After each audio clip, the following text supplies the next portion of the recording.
What's up mga kamarino? Ngayong araw sasagutin natin yung tanong ni Sir Alray Alejón. So balik tanong niya dito, 37 years old sir, pwede pa bang mag-apply sa cruise ship? Ito para po sa kalaman ng lahat.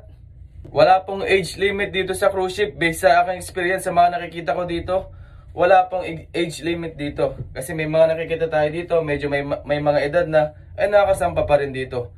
Basta papasa tayo sa medical at kaya natin gampanan ang ating mga trabaho. So ayun lamang mga kamarino, importante, alagaan natin ang katawan natin para makapasa tayo sa medical.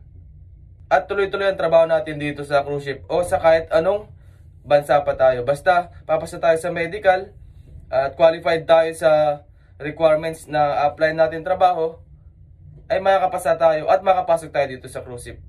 So ayun lamang mga kamarino, follow for more. God bless po sa ating lahat and good luck.